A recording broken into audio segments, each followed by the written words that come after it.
Teaching English with limited resources means when you have pretty much something to write with and something to write on. So usually limited resources are like when you have a whiteboard or blackboard and a board pen to write with.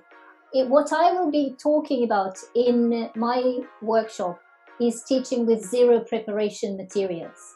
So the materials that require and resources that require zero preparation or almost no preparation.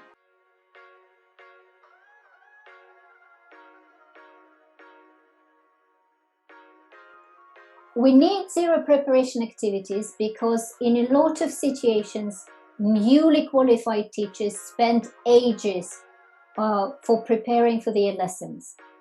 And usually when they work for a big company, they need to substitute some classes, and they are not quite sure, like they are in a situation when they're not sure which class they're going to teach, who they're going to work with.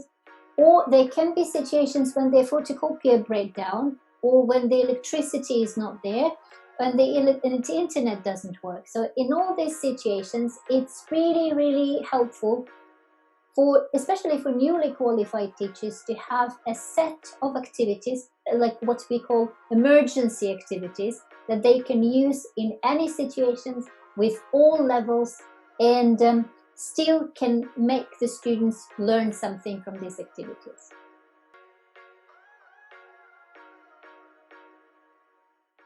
Yes, teachers need to prepare for lessons when using zero preparations activities. It's a must, because every teacher needs to understand the aim of their lesson, what they're going to, and how to get there. And they need to have a clear idea in their head. So what kind of lesson they want to teach, whether it's a reading lesson, whether it's a listening lesson, whether it's a grammar lesson, or like a functional language lesson, a vocabulary lesson.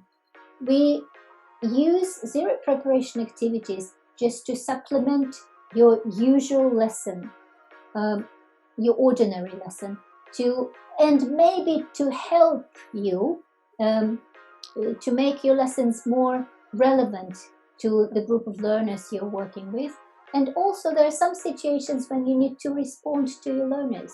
Maybe some activities do not work, or the students need a break from reading, or they need some sort of physical activity so that they will be able to do the listening task better. So for this, you can use any zero preparation activities so that the students can be more involved during the lesson.